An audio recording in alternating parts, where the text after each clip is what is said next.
Mr. Stephen Isaboke, we want you to tell the country through this committee, what is your net worth? Thank you, Chair. My net worth is 680,519,812, which is made up of land, houses and apartments, cars, shares and bonds, and cash. Thank you. Would you tell this committee and satisfy this committee with a response to this question?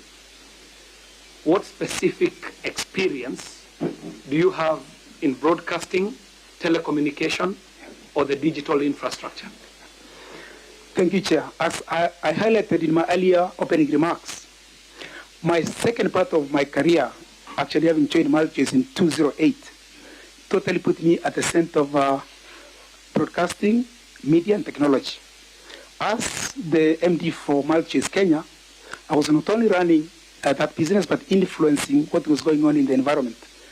Like I've said, on the broadcasting side, we saw the opportunity of actually opening Kenyan channels, which are very vibrant and dynamic, to actually be accessible across East Africa and some even outside East Africa, provided they had the rights. So that was one of my contributions. At that stage also, 2008-9, local content was becoming a big thing. It was a cliche. That was really the thing. So it was no longer fashionable to talk about movies and content from California or Europe. It was actually fashionable to see our own people on screen, to see our own plots on screen.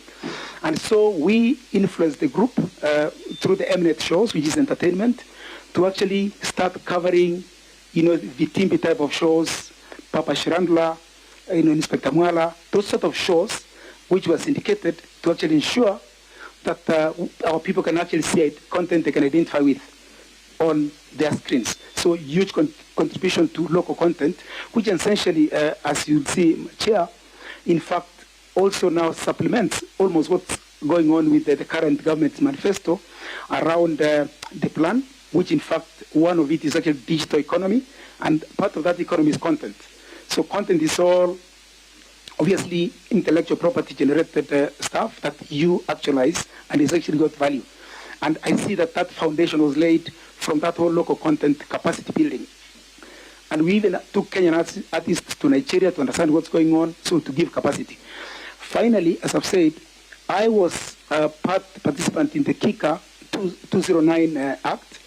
We had a very extensive engagement with the Communications Authority then, now called Communications Authority, that time called CCK, and we reviewed all the acts from broadcasting to telecoms to postal services to actually innovation, basically cutting across the spectrum.